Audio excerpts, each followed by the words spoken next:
Hi, welcome. You find me now back in my EMV200, having spent the afternoon in a Maxus ED3. Not to be confused with the ID3, which is a completely different vehicle.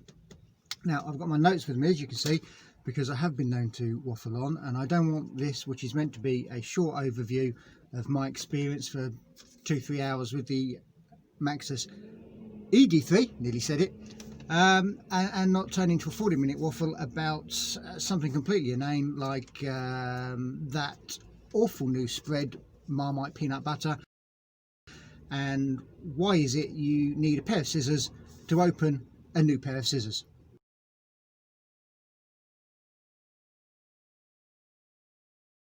So the Maxus ED3, E Delivery 3. Now through this I can only compare it to the EMV. This is a quick review about a van by a van driver. That's all I do. I drive a van. I haven't had a car for donkey's years. If you follow me on Twitter, you'll see that 2-3 times a year I get to drive the wife's Zoe, but most of the time I'm in the EMV. So I'm going to be comparing it obviously directly to this, and I'm sure a lot of you will own an EMV and be doing what I'm doing, want to upgrade, or you don't even own an electric van and you want to know what an electric van's all about. So let's get on to this. Notes. Noise. There's been a lot of reviews on the internet about whether or not it's noisy. Again, comparing it to this, I would say no, not the UK spec one that I drove yesterday. I would say it's as quiet or noisy, depending on your point of view, as this. In fact, I would say it's probably a little bit quieter. If it is as noisy, then it's in a slightly different way. At motorway speeds and A road speeds, there's virtually no difference between this and that. Around town at slower speeds, if you know what you're listening for, you can hear a motor whine on the ED, said it again, the ED3. You will find there is a motor whine, but you'd have to be listening for it, and you'd have to know what you're listening to. And I have the radio on anyway, so you know, once you've got any sort of other background noise, it's as silent as this is. So I would say it's not an issue, and at motorway speeds, it's a very nice place to be. Seats. Well, the seats in this are notorious for being uncomfortable on long journeys. I've got covers and I've got a bit of extra padding in that, and it's sort of moulded to my shape after 40,000 miles, so I don't find this a problem on long journeys anymore. The E Deliver 3 though, the seats are a whole new level. They're obviously they're straight out of a Volkswagen or a Volvo. They're firm, they're moulded, they're very sporty, or sporty like for seats. Individual armrest on each seat. And again, a world away from this. The actual driving experience, economy and Regen and all that sort of stuff. As far as the economy goes, the WLTP figures for the Maxus were apparently done with a 75% or 77% load, depending on who you speak to. Either or, that's a lot of load. That's like 3/4 load. So when you're driving it in the real world situation with very little or nothing in the back, it exceeds the WLTP easily. My experience yesterday, I did probably 130 miles, something like that, and I took it out and I tried to emulate what I would do on a day-to-day basis, and I did some urban work, maybe 15, 16 miles of urban work. I then went onto a motorway. I drove it as if I was driving this in the same sort of style and manner. I then came off the motorway and I did some A road work, and then got to a charge point and charged it up, which we'll come to.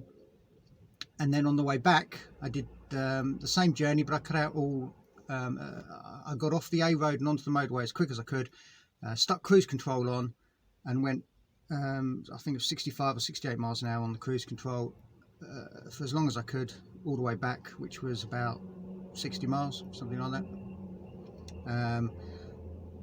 The economy on the way there, roughly speaking, I think I did 60 miles and I lost about 45 miles of range on the gasometer. So yeah, I did about 60 miles and lost about 45 miles of range. On the way back on cruise control though, which was the point I was making, is it on the motorway with cruise control set, it was probably exactly what you saw on the gasometer was what you were going to get.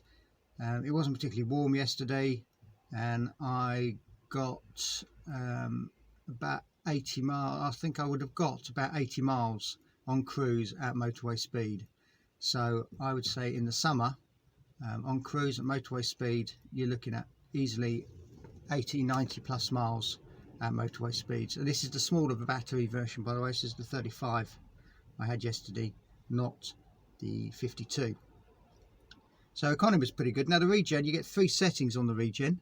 You get high, medium and low. Low is pretty much akin to drive in the EMV 200. So there's a touch of Regen, but nothing too outstanding, and it flows freely on the motorway. Then you've got medium. Medium, I would say, is akin to brake or B, whatever it stands for on the EMV. So a little bit of Regen, you can feel it slow in the vehicle, and I think I would keep it in that most of the time, unless I was on a motorway. Then I'll put it into low, because you want to keep the momentum up. You don't want to be dragging yourself down. Now the high setting takes it to a whole new level. That sort of is almost an e-pedal sort of Regen. It really is quite vicious. Charging, so I eventually got to a charger. Flaps at the front underneath the badge, pretty much a la MG, because it's all the same company and it's the same, probably the same bit of plastic with some different moulding on it. CCS, now the interesting thing is the blurb quotes it as 30 kilowatt charging capability, and I was plugged into an InstaVolt and I saw a maximum of 34, which is interesting, which is good. What I will say is, compared to the EMV is meant to be 50 kilowatts. I've never seen 50 kilowatts. I've seen 49.5 briefly during the summer. Yesterday I saw 47 on an InstaVolt, but literally only for 2 or 3 minutes, and then it started tailing down.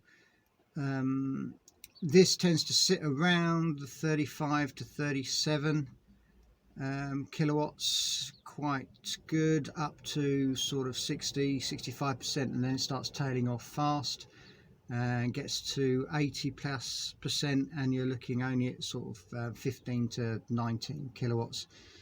The E Deliver 3 yesterday started off at about 20, let me have a look, started off at about 24-25 kilowatts, and I thought, well, this is going to be a bit disappointing, but that soon ramped up.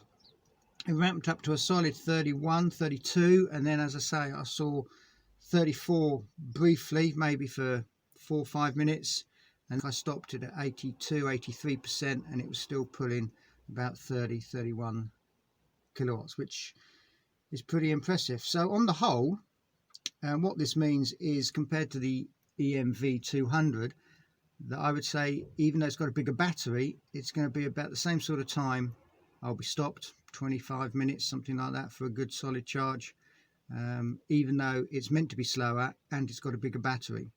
So again, that's a positive. I'll just mention the dashboard, which is interesting. The dash has got a small screen to the left. I took a short video of a scroll through, so I'll plant that up now, hopefully. And you've got things like your tyre pressures. Interestingly, you've got a rev counter. What you have got is you've got an amps drawer and battery voltage. Now, again, I've got another video that when you're charging, that still works, but it's a minus figure, obviously, because you're taking amps in. So with the amps drawer and the battery voltage screen, you can then work out your kilowatt draw when you're charging, if the charger doesn't display that information. So that's an interesting thing. Okay, let's get down to Quirks. The heater's interesting. The heater is either on or off, or the aircon's either on or off, and then there's a 4-speed fan. But I did discover that there's a button on the dashboard on the top left that is an eco button for just the heater. It doesn't affect anything else. It's an eco button for the heater as far as I could work out. So theoretically you have got 3 settings for the heater. You've got off and just the fan. You've then got this eco setting, which is like a warm, and then you've got the eco setting off and the heater on, which is melt your shoes.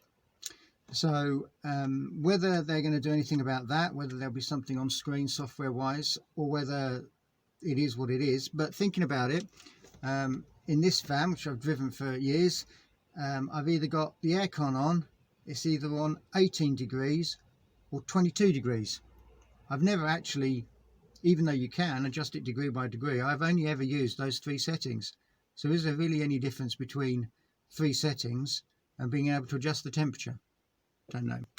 Obviously, if you're one of these people that likes to put it on auto and you set a temperature and you let it do its thing and that's how you operate, that may be an issue for you, but it's a little quirk. Even though this was a UK, or it is, I should say, a UK spec vehicle, the software isn't quite up to scratch. There's bits and pieces. The DAB radio, even though it worked, wasn't quite right.